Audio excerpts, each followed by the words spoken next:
వైసీపీకి వరుస షాక్లు తగులుతూనే ఉన్నాయి. కీలక నేతలు పార్టీని వదిలి తమ దారి తాము చూసుకుంటూ ఉన్నారు.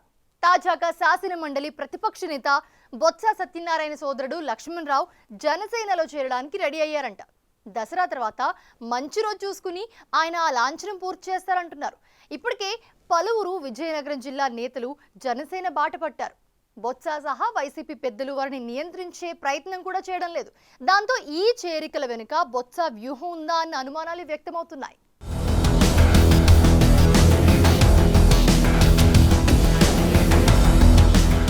విజయనగరం జిల్లాలో పొలిటికల్ ఈక్వేషన్లు చకచకా మారిపోతున్నాయి. ఇంతకాలం వైసీపీలో పెత్తనం చెలాయించిన బీసీ కాపు నేతలు వైసీపీకి షాక్ ఇచ్చి జనసేన వైపు అడుగులు వేస్తున్నారు.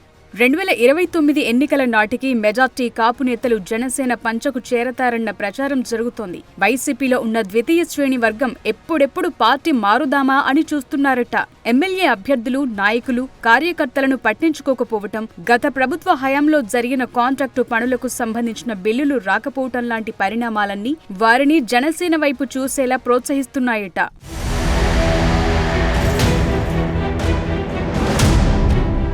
వైసీపీ శ్రేణులు సైకిల్ ఎక్కడానికి ప్రయత్నం చేస్తున్నప్పటికీ గ్రీన్ సిగ్నల్ రావటం లేదట. ముఖ్యంగా జిల్లా పెద్దగా ఉన్న అశోక్ గజపతి పార్టీలోకి ఏ ఒక్కరిని చేర్చుకోవటానికి ససేమిరా అంటున్నారట.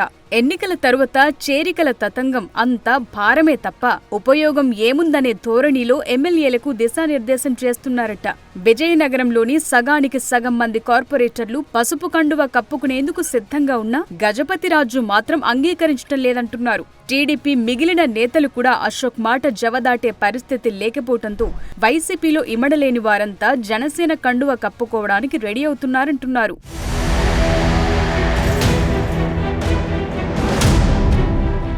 మరోవైపు శాసన మండలి ప్రతిపక్ష నేత బొత్స సత్యనారాయణ కూడా డబుల్ గేమ్ ఆడుతున్నారనే గుసగుసలు వైసీపీ శ్రేణుల్లోనే వినిపిస్తున్నాయి. దానికి కారణం ఆయన అనుయాయులు సైతం జనసేనలో చేరటానికి రెడీ అవ్వటమే అంటున్నారు. ఆయన దగ్గర శిష్యరికం చేసి నిన్న మొన్నటి వరకు ఆయన చుట్టూ ప్రదక్షిణలు చేసిన నెల్లిమర్ల నాయకుడు చనమల్లు వెంకటరమణ, విజయనగరం మాజీ డీసీఎంఎస్ చైర్మన్ అవనపు భావన దంపతులు, Saluru municipal vice chairman Jarajapu Deepti, మరికొందరు కార్పొరేటర్లు సైతం ఇప్పటికే జనసేనలో జాయిన్ అయ్యారు.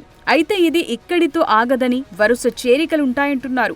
బొత్స తమ్ముడు లక్ష్మణ్ రావు కూడా త్వరలోనే జనసేన తీర్థం పుచ్చుకోనున్నట్లు తెలుస్తోంది. గత ఎన్నికల్లో ఈయన నెల్లిమర్ల నియోజకవర్గంలో జనసేన అభ్యర్థి లోకం మాధవికి గెలుపు కోసం కృషి చేశారు. నియోజకవర్గాల పునర్విభజన జరిగితే 2029 నెల్లిమర్ల సీట్ ఆయనకు కేటాయిస్తారనే టాక్ నడుస్తోంది.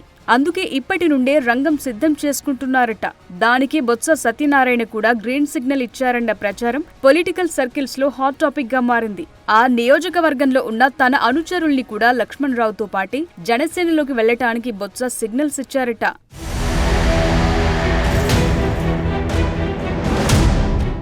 వైసీపీ జిల్లా అధ్యక్ష పదవిని మరోమారు బొత్స మేనలుడు మజ్జి శ్రీనివాసరావుకే కట్టబెట్టడం మెజార్టీ వైసీపీ నాయకులకు నచ్చటం లేదట. మజ్జి శ్రీనుని ఎన్నికలకు చాలా ముందు నుంచే బొత్స దూరంగా పెట్టారు. సార్వత్రిక ఎన్నికల్లో మజ్జి శ్రీనుకి టికెట్ దక్కకుండా బొత్సానే చక్రం తిప్పారు. అలాంటిదిప్పుడు జగన్ తిరిగి మజ్జి శ్రీనునే జిల్లా పార్టీ అధ్యక్షుడిగా నియమించడంతో బొత్స వర్గం తీవ్ర అసంతృప్తితో కనిపిస్తోంది. అందుకే బొత్స కూడా జగన్ నిర్ణయాలపై గుర్రుగా ఉన్నారంటున్నారు. ఆ లెక్కలతోనే విజయనగరం జిల్లాలో వైసీపీ నుంచి పెరుగుతున్న వలసల వెనుక బొత్స పేరు ఫోకస్ అవుతోంది. చూడాలి మరి ఈ పొలిటికల్ డ్రామా ఎటు నుండి ఎటు దారి తీస్తుందో.